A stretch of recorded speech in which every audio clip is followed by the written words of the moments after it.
Le colonel Abdoulaye Maïga, nommé Premier ministre par intérim en remplacement du ministre Jogel Kogala Maïga. 60e anniversaire de la création du franc malien, voici les principaux titres de ce journal.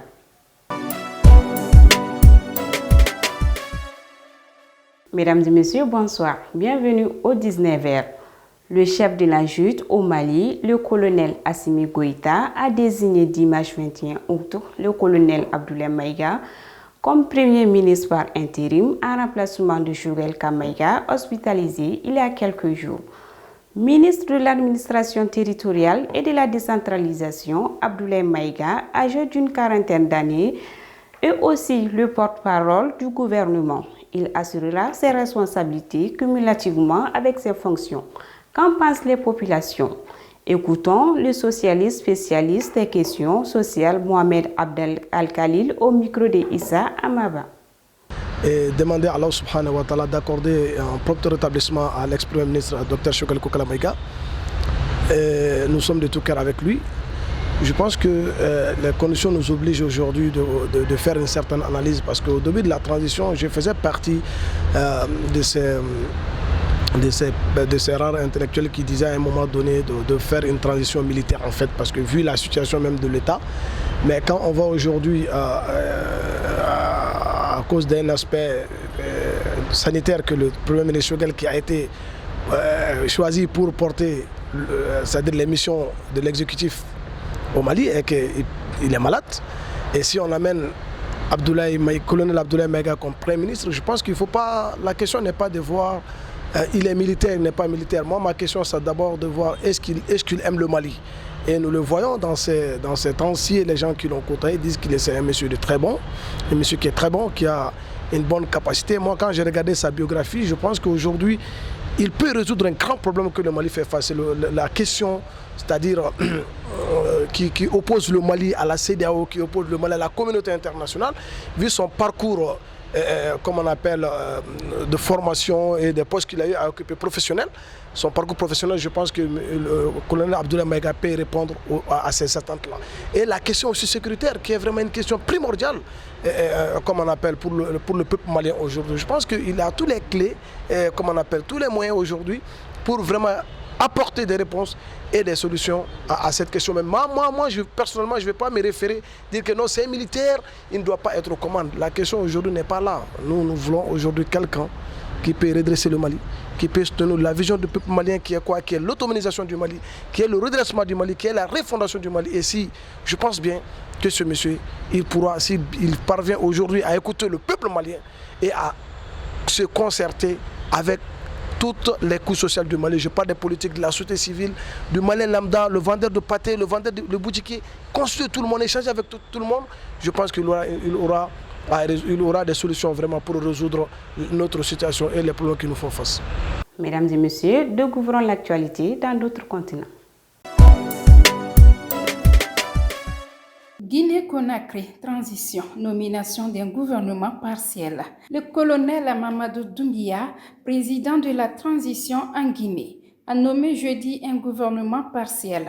Sur proposition du Premier ministre chef du gouvernement, Mohamed Beavogui, le président guinéen a nommé le premier gouvernement de la transition suite au coup d'État du 5 septembre ayant renversé le président Alpha Condé, indique un décret relayé par les médias locaux. Le général à la retraite Aboubacar Sidiki Camara, précédemment ambassadeur de Guinée à Cuba, a été nommé ministre délégué à la présidence chargé de la défense nationale. Le général à la retraite Bachir Diallo, précédemment attaché de défense à l'ambassade de Guinée en Algérie, est nommé ministre de la Sécurité et de la Protection civile. Madame Louopou Lama, précédemment directrice nationale du commerce extérieur et de la compétitivité, prend la tête du ministère de l'Environnement et du Développement durable. Ancien ministre de l'Urbanisme puis du Tourisme, ancien député, ancien président de la Commission électorale nationale indépendante CENI, Lousséni Camara a subi un accident vasculaire cérébral le vendredi 19 août, alors qu'il était en détention à la prison de Conakry. et est décédé samedi soir à l'hôpital, a annoncé son frère Ibrahima Kamara. Ousseini Kamara, 62 ans, faisait partie des nombreux anciens ministres et hautes personnalités en poste sous Alpha Condé à avoir été mis en cause pour malversation financière présumée et avoir été écroué sous le régime des militaires qui ont renversé l'ancien président en septembre 2021. Cela fait 500 jours qu'Olivier Dubois est retenu en otage dans le désert sahélien.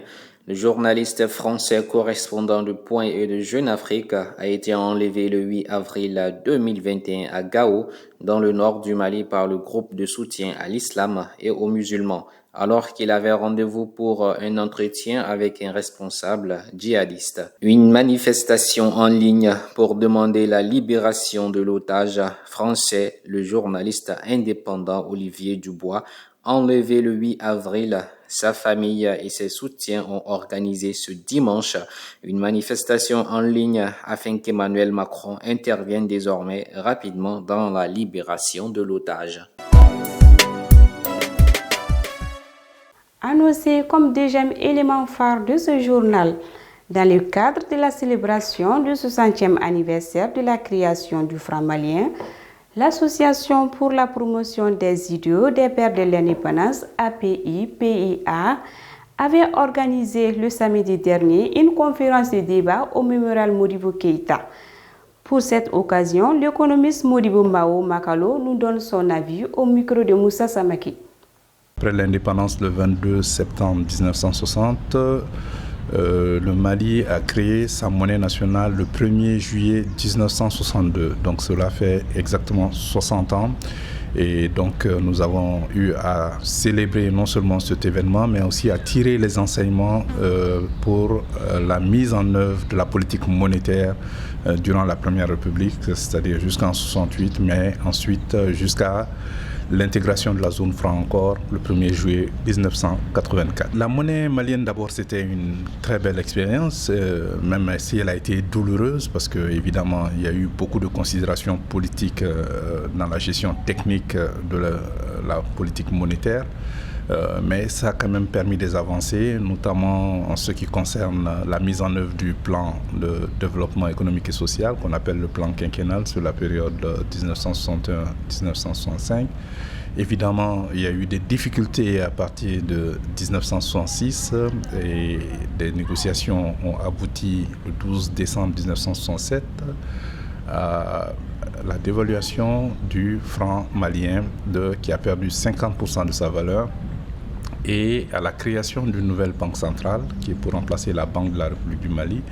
Donc il s'agissait de mettre en place une nouvelle banque centrale du Mali, mais qui, avec un compte d'opération évidemment, au sein duquel le Trésor français allait garantir la convertibilité du franc malien. Parce que vous savez, initialement, quand la monnaie avait été créée, elle n'était pas convertible et cela a constitué d'énormes difficultés parce que nous étions entourés de pays qui avaient le franc CFA qui était convertible et le franc malien n'était pas convertible. Et aussi, il y a eu des difficultés au niveau des dépassements budgétaires, des déficits budgétaires et aussi au niveau des exportations, mais aussi des importations des pièces de rechange, des pièces détachées, notamment pour les usines et les engins lourds et les véhicules.